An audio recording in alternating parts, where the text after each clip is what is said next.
Welcome back to Old School Sports and our Out of the Park Baseball 26 series, Rescue the Rockies. And it is a very special episode of Rescue the Rockies this evening. This marks our 100th episode in this series with OOTP 26. It also makes it 4 consecutive years that we have reached triple digits in the number of episodes that we've put out there for our primary playthrough series. So appreciate everyone who has supported us and stuck with us over the years. Not claiming to be the greatest OOTP player in history, not claiming to be the greatest OOTP content creator by any stretch, but the one thing you know you're going to get with us is we will stick with it and keep knocking our head against the wall, and definitely will play an extended playthrough at the very least when all is said and done. So do appreciate everybody watching, and do appreciate you sticking with us in this series. It's been several days at this point since the last episode. Had a very busy week at work, but good to get back into OOTP here on Friday evening. I will say up front, normally when I do these postseason episodes, try to play through the entire postseason. So sometimes you can tell that we got knocked out early if it's a short episode. But in this case, since it is the end of a very busy week, not sure exactly how long I'm going to play. It's possible I'll only play one series even if we win it, but did want to at least get some small amount of content out to our loyal viewers. As I noted, our Rockies are back in the postseason, a 9th consecutive trip to the playoffs in the 10 years that we have been general manager of these Rockies. 94-68 record with a strong finish. We did get by the Cincinnati Reds for the second best record in the National League. So we are going to have a first round bye. And unfortunately, that's going to be really important to us because our team is pretty banged up right now, but there is a chance that at least a player or two who are banged up might be back by the time we do begin that National League Divisional Series in several days. And looking at our injured list, Kevin Canty, AAA pitcher, only 4 days away from recovering from a ruptured tendon in his finger that derailed his season. We were hoping he would be on the Major League team at some point this year, but because he only was able to pitch 5 games this year with a 7.23 ERA at AAA Albuquerque, even though he will likely be healthy by the time that series gets started, unlikely that he'll be put on the roster. The important one is, of course, Mr. Five Tools, our franchise player, Kevin Roberts Jr., who ended up derailing his shot at perhaps winning a 3rd consecutive Most Valuable Player award when he missed the final month of the season after straining his ACL. Still had a fantastic season for us, 292 average, 33 homers, drove in 97 runs, stole 25 bases, ultimately put up a 147 WRC plus with a 5.1 WAR, but missing the final month of the season certainly means that it is extremely unlikely that he will get to win a 3rd straight MVP. Our hope, of course, is that he'll be back and healthy by the time the divisional series starts, but with 1 week of estimated injury time left, it's very conceivable that he'll be out for the first game or 2 of that series, unfortunately. A couple of other injuries that we are monitoring as well. Less serious Cody Schreier, who we picked up as a rental from the Phillies, day-to-day with flu-like symptoms for 4 days. So if we want him on the postseason roster, which we almost certainly will, after he hit .330 for us in 97 at-bats, he should be ready to go. Colt Keith going to be a more interesting decision. Strained hammy that's going to have a moderate impact on his running, and unfortunately his recovery time is 3 weeks. And he had a rough 3rd season with Colorado and almost certainly last season in Colorado.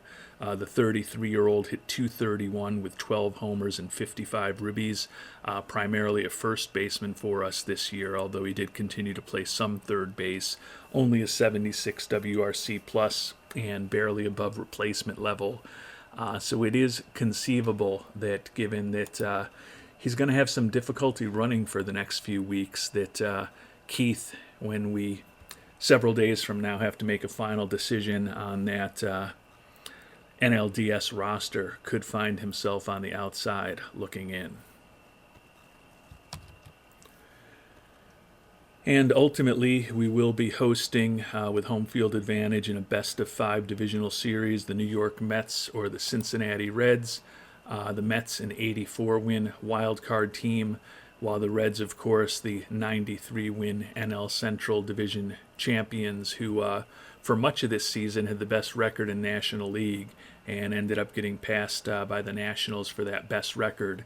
And as we talked about, getting passed by us right at the end of the season for the second best record. So certainly on paper would think that the Mets are an easier matchup, having won 9 fewer games than Cincinnati this year. But the Mets are hot right now with 3 straight wins. So if they continue those winning ways against the Reds, perhaps that will be a team that we won't want to face. And we've got some good news. The good news is that there were wildcard series that went to the full 3 games in each league. And fortunately, Kevin Roberts Jr. looks like he's going to be healthy for the start of our series against the Mets today. So we will have to be figuring out exactly what the playoff roster is going to look like, but a little more optionality with Roberts being healthy and the fact that Schreier's healthy. Still going to have a decision to make on Colt Keith, who's going to be dealing with that strained hammy for 2 weeks. The potentially bad news is that we may have been asking for trouble when we said we probably thought that the Mets beat the Reds in the series would be a good thing for us to avoid the Reds. Because the Mets have now won 5 consecutive games, and that's the team that we will be facing off against in this National League Division Series. On the other series, the Pirates took out the Marlins in 3 games. They'll face the Nationals. The Angels took out the Astros in 3 games, and they'll face the White Sox. And the Rays swept the Twins out of the playoffs and will face off against the Texas Rangers. And we've made our decisions on our playoff roster. When we think about the pitchers, Brian Stoops, not going to make the team. 25-year-old former first-round pick, was 4-9 with a 6.63 earned run average this year. And he ends up being the odd man out as we move from 13 pitchers to 12 pitchers for the playoffs with the off days. Ariel Dehigo, probably not surprising since he spent most of the year in AAA, doesn't make the roster. Colt Keith, also not going to be on the roster with that strained hammy. And then the last cut that may be a little interesting was Kevin Waymont. Brought him up in September when we had some injuries and hit only .213, so that's not positive with a 57 WRC plus and below average WAR. But he did somehow have 6 extra base hits and 17 runs batted in just 89 at-bats. So the few hits he did have, he definitely made count, but doesn't quite make the roster. Going to go as we always do for the playoffs, of course, with a 4-man pitching staff.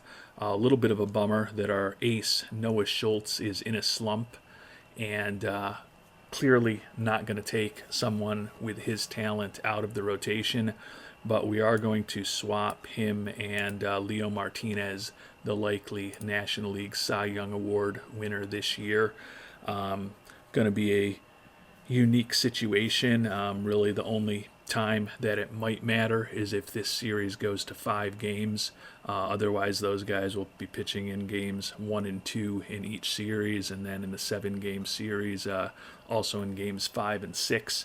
But if for some reason the series with the Mets ends up going to 5 games, I think we'd rather have Martinez on the mound in that deciding game, then Schultz, at least while Schultz is still in that slump. Bernie Barrera, who was a starter for us much of the year, also slumping. His ERA is ballooned to 5.39. He'll be a long reliever along with Gregorio Olvera, Jackson Peavy, a middle reliever. And we do make some significant changes to the bullpen. Some of you have been asking for this for a while. But we are going to give Adonis Valer, who had a 2.98 ERA this year, opportunity to take over as closer for Wellington Herrera. Think that Valer's profile looks a little better than Herrera's at this point, and Herrera, again, with an ERA of close to 5, even though he did have 35 saves. Just don't think he's a perfect choice for us as a closer down the stretch, and so we're going to tweak things relatively significantly in the back end of the bullpen. Position players, other than Colt Keith not making the roster, can't say there were any potentially shocking moves. The big issue, of course, is that our starting catcher, Mike Girard, not just out for the playoffs, but going to likely miss a good chunk of next season. And we're going with a really ugly platoon. Kyle Teal, who we picked up in a trade from the Phillies before the trade deadline, is going to be our catcher normally against right-handed pitching, and that's really, although he's slightly above average defensively and not a good offensive player, that's driven by the fact that he's bad against right-handed pitching, while our slightly better defensive backup catcher, Chris Boone, is a total mess against right-handed pitching. Hopefully, Boone will have some opportunities with his better defense to come on as a late-inning substitute for Kyle Teal. But we're going to try to generate a little more offense in both situations. Anytime we're facing a left-hander, and the final spot on the roster when we sent Waymont off the team was to bring Ramon Cantero up, even though he has not been successful in his 2 small stints in the majors. He is a right-handed hitter. Going to play DH for us, which means that Gus Nieves will go into right field. But if anyone dares throw a left-handed pitcher at us with the switch-hitting Nieves in the lineup and 8 right-handed batters, hopefully we'll be able to take advantage of that. Also like our lineup against right-handed pitching with Colt Keith off the roster. The youngster, Derby Mahez, finally healthy, and he's going to be in the lineup every day, playing third base against right-handed pitching and playing first base against left-handed pitching as we see if this team can knock the New York Mets out of the playoffs. And I mentioned earlier, the Mets won their final 3 games of the regular season to help get into the playoffs, and then they swept their 2 playoff games from the Reds in the wild card series, so they've won 5 in a row. That said, their 84-78 record was 10 worse than our Rockies this year. We took the season series 4-2. The Mets 14th in the National League in runs scored, so certainly near the bottom, while we were 2nd in the National League in runs scored. Mets did have a good pitching staff, ranking 4th in runs against, but we were even better, ranking 2nd in that category. So on paper, I think we should certainly be the favorite. The Mets will be putting a left-hander, Franklin Gomez, on the mound against us. Gomez 9-4 with a strong 2.86 ERA this year. 1.5 WAR. Did spend a good chunk of the year in Syracuse. The 3-year veteran, though, led the National League in ERA and WHIP a year ago with a 4.3 WAR. Wonder why he ended up starting 9 games in AAA. Doesn't seem like the Mets showed him a lot of loyalty after that, and it wasn't injury-driven. So apparently they probably just felt he got a little lucky a year ago. We have, as I mentioned, our prospective Cy Young Award winner, the right-hander Leo Martinez, on the mound. Brilliant season, 18-6 record, led the National League with 18 wins, a 2.26 ERA, 0.94 WHIP, 0.3 homers per 9, 1.5 walks per 9 inning, led the National League in quality start percentage for the second straight year at almost 69%, led the NL in FIP minus with a 51, and put up an NL best among pitchers 8.6 WAR. So again, it's going to be a huge shock if Martinez, who is already a 3-time All-Star and a 2-time world champion at the age of 24, does not win his first Cy Young Award in a month and a half. But right now we're focused on hoping that he wins Game 1 of the postseason for us here against the Mets in the National League Division Series. And we do get a 7-1 victory. Martinez with the W, Gomez with the loss. Did get 3 home runs. Shire, Roberts Jr. off the IL, and Nieves in what could be his possibly final games in Colorado with home runs. So we did get some good offense against the left-handed pitcher. The Mets actually scored their 1 run in the top of the first to take a 1-0 lead. After that, it was all Colorado Rockies. 2-run triple by Derby Mahez in the bottom of the first, and Cody Schreier with a 2-run homer in the bottom of the third. A couple of the big blows. Only Ramon Cantero, who we mentioned was kind of the 26th man to make the roster, did not get a hit for us today in the starting lineup. Boone 1 for 4. Good to see that we got our better defensive catcher some action today. Martinez, the player of the game, 6 hits, no walks, 5 strikeouts, 1 run, which was not earned over 7 1/3 innings pitched. And Rich Hannon pitched the final inning and 2/3 for us. Very rough outing for Franklin Gomez. 6 hits, a walk, 5 runs, all earned over 2 2/3 innings. So game number 1 is a victory for our Colorado Rockies.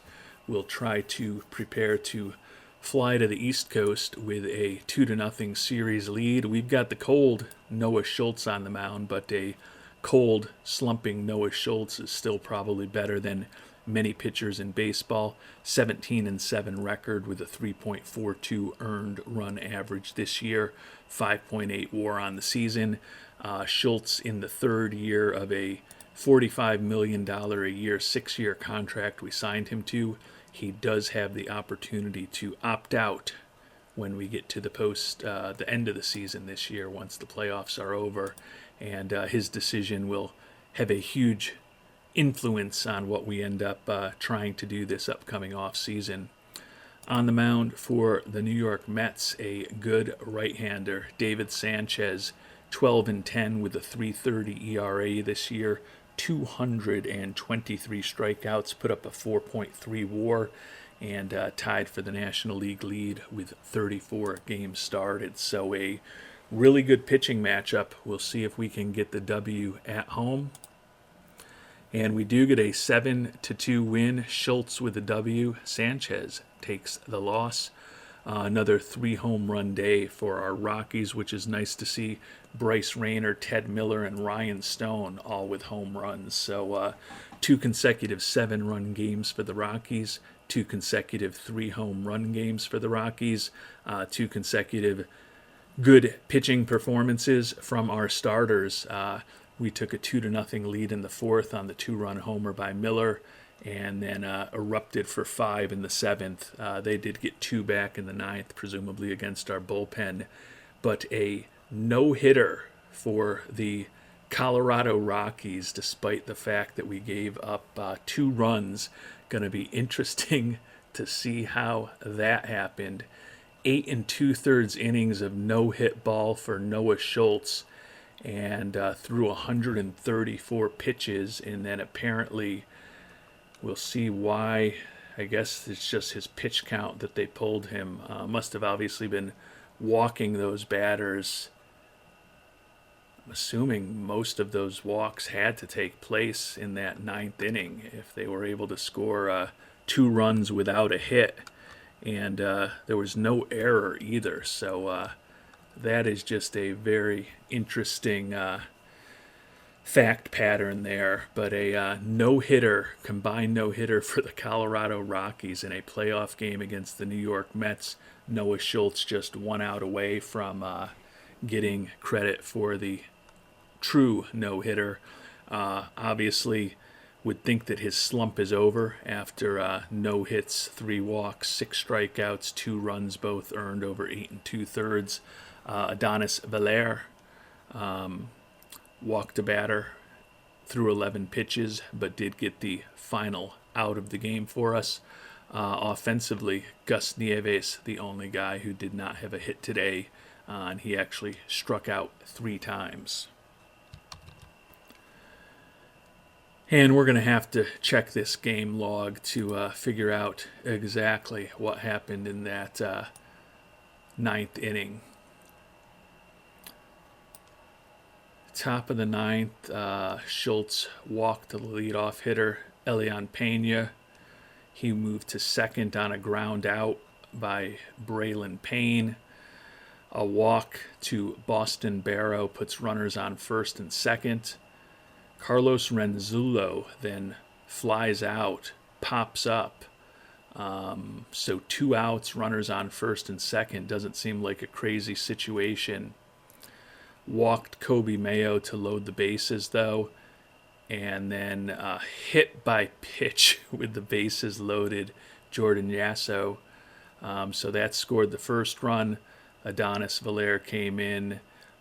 He walked the first batter he faced with the bases loaded to let the second run come in, and then did get a ground out unassisted to the first baseman to end things. So not going to lie, when I saw the 7-2 victory here, was certainly not anticipating that it was going to be a combined no-hitter. But you see something different every day. Pretty confident that that is the only combined no-hitter I've ever had in my playoff history in OOTP baseball. And our Colorado Rockies now just 1 win away from moving on to the National League Championship Series. And we have flown virtually across the country to Citi Field, where our Rockies, with a 2-0 lead, going to try to take out the Mets. The Nationals also have a 2-0 lead in their NLCS, so going to be important to perhaps win today to ensure that we get some rest and at least insulate ourselves if the Nationals win, so we guarantee that they don't get more rest than we do before a potential National League Championship Series matchup. Right-hander Jared Jones, 33 years old, on the mound for the Mets, 7-18 records, so losing 18 games for a team that makes the playoffs is pretty hard to do, but Jared Jones did do that this year with a 4.93 ERA. Did have a 1.9 WAR. Gave up 31 home runs, though, in 168 innings pitched, so perhaps we'll be able to take advantage of that. Andrew Painter, the veteran right-hander, on the mound for our Rockies, 12-6 with a 3.88 ERA this year, so optically, if you look at the wins in the ERA, he had a better year. But if we look at the WAR, you can certainly argue that Jared Jones had a better year than Andrew Painter. So we'll see. Jones, he, believe at the start of this playthrough, had some really big years with Pittsburgh. Led the league in wins in 16 in 2027.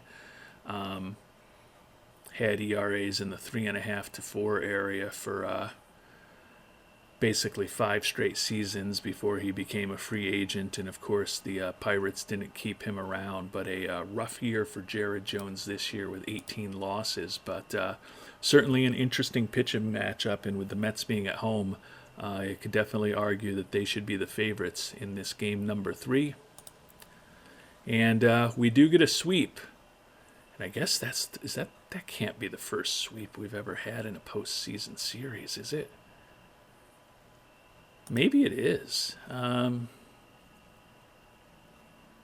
feel like we've had some pretty easy series victories, but regardless, a 5-1 victory for our Rockies over the Mets. So a dominant performance throughout this series. Rockies scored 19 runs over the 3 games, allowed just 4 runs to the Mets, out-hit them at least once. I'm not going to assume it wasn't a no-hitter today also, even though we did give up a run. Gibson with the win in relief for us. Martinez with the loss. Adonis Valer with the save, his first of the playoffs.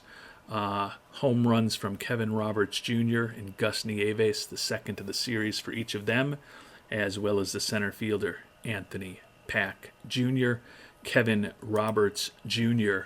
back from the injury, and he was the World Series MVP. Both times we've won the World Series in 2031 and 2033, and he now adds a fourth playoff series MVP award to his resume at the age of 26 here. So even though he's not going to win the regular season MVP this year, does get another playoff series MVP.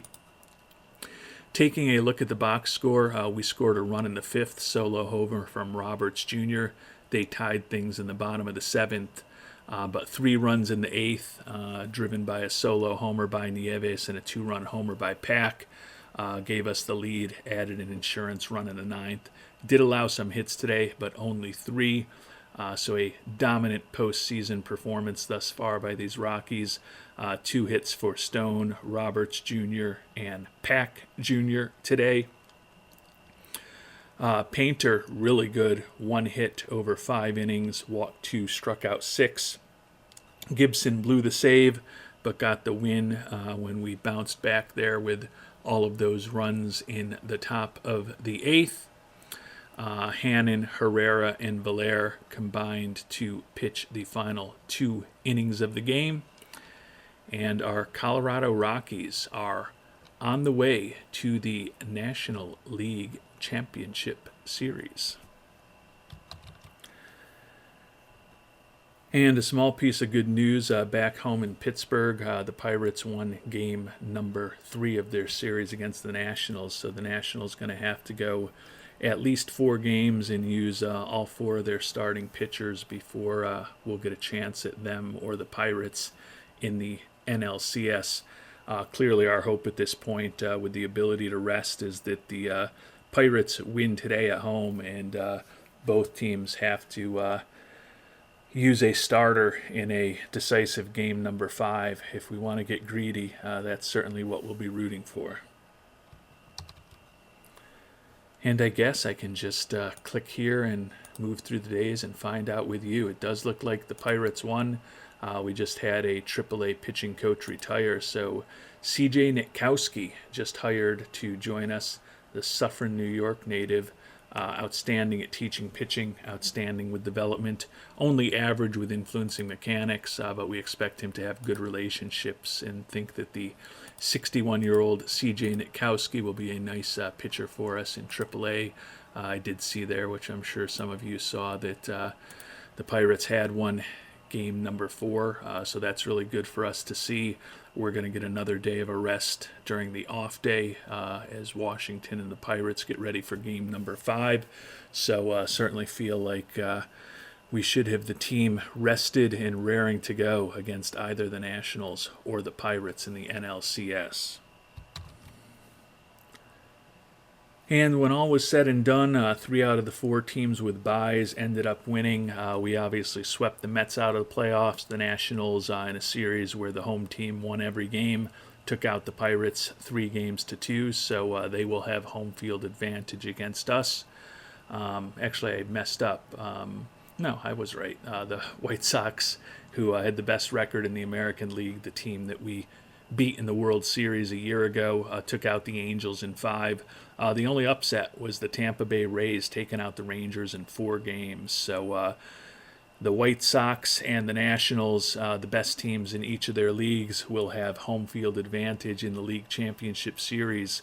And unfortunately for us, although we do have more rest at this point than the Nationals, they will have home field advantage against us.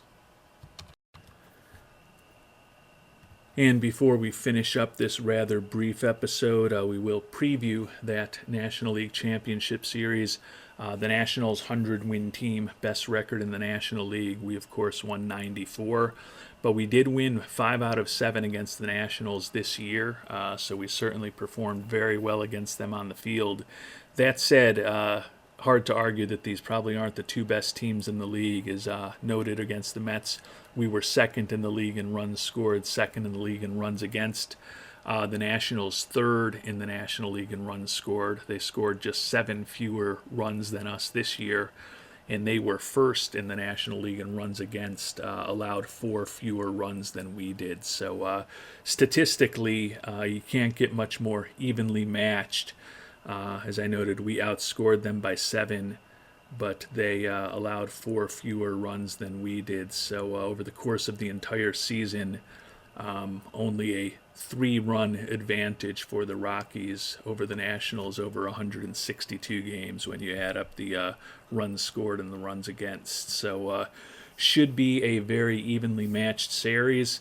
As I noted, the Nationals will have home field advantage against us, but as I mentioned in comments to some of you to the recent episodes, wasn't really feeling good about this team heading into the playoffs. Still concerned that the loss of our great defensive catcher, Mike Girard, is going to ultimately have a negative impact on our pitching staff, although with the way the team pitched in those first 3 games, perhaps I'm just being a bit of a worrywart because can't really get much better pitching than we did against the Mets.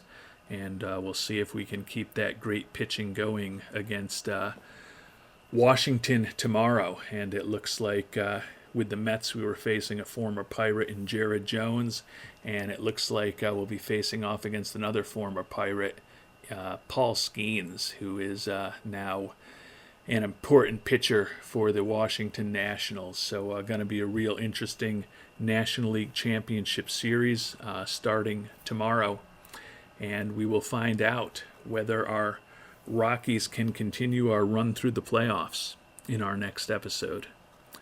Until then, thanks so much for watching, and hope you have a great day.